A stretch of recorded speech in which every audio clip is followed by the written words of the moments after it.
Welcome back to Hidden Wisdom Academy Biology. This is episode 3 of our daily NEET Biology podcast series. Today, we begin an exciting discussion on one of the most fundamental concepts in biology, the need for classification. Have you ever wondered why we classify living organisms? Why can't we just call things by their common names? Let's unravel the reason behind organizing the diversity of life.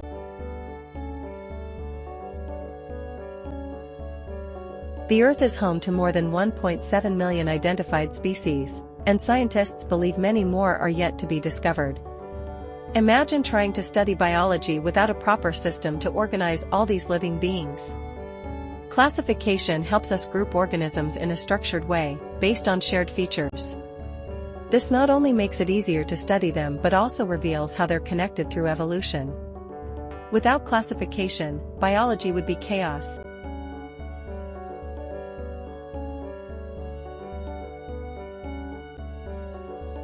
Now that we know why classification is necessary, let's explore the basis of classification. Scientists use several features to group organisms, from whether they have simple prokaryotic cells or complex eukaryotic ones, to whether they exist as a single cell or multicellular body. How an organism obtains its food, autotrophs that make their own food or heterotrophs that depend on others, is also a key factor. And let's not forget reproduction. Organisms may reproduce sexually or asexually. All of these, along with evolutionary relationships, form the basis of biological classification.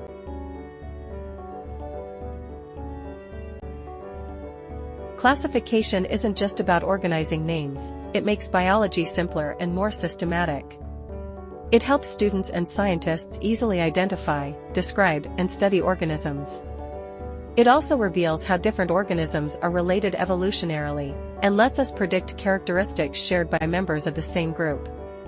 Ultimately, classification is key to understanding the vast biodiversity of life on Earth.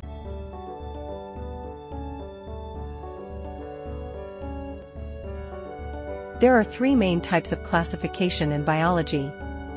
Artificial classification is the oldest. It uses a few obvious characters like number of stamens or leaves. Natural classification considers a wider range of features, not just how organisms look, but also how they function. Phylogenetic classification is the most modern. It uses evolutionary history, fossil records, and even genetic data to group organisms. Each system has its own significance and applications.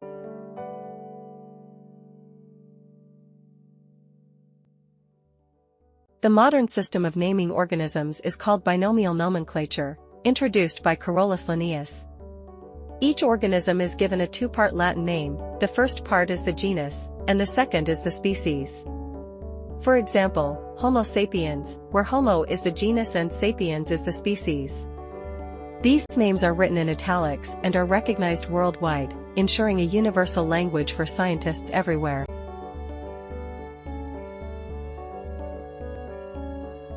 Binomial nomenclature offers many advantages.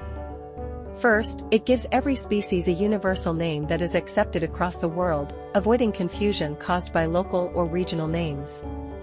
Second, it helps identify relationships between organisms, such as shared genus. Finally, it simplifies scientific communication and supports research and data organization on a global scale.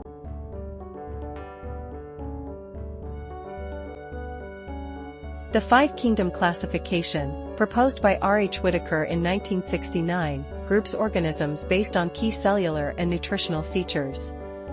Monera includes unicellular prokaryotes like bacteria. Protista covers unicellular eukaryotes like amoeba. Fungi are mostly multicellular and feed by decomposition. Plantae are autotrophic, multicellular, and eukaryotic.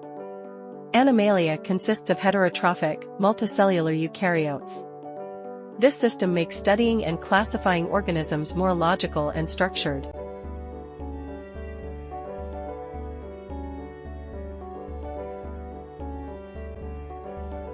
So, why do we classify?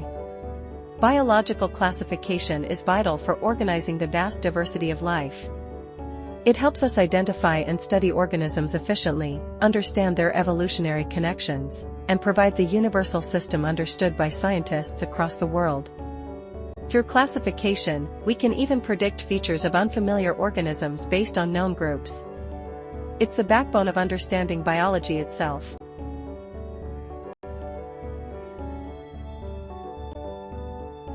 So go ahead, try this fun homework activity and see how many amazing living organisms you can discover right around you.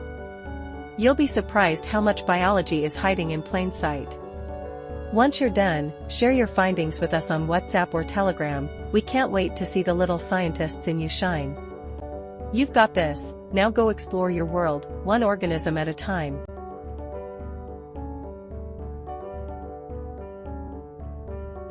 Thank you for joining us on today's episode. This was episode 3, where we explored the need for classification.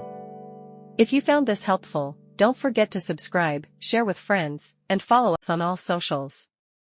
We post daily NEET Biology podcasts at 7 p.m., along with revision PDFs, MCQs, and notes. See you in the next episode.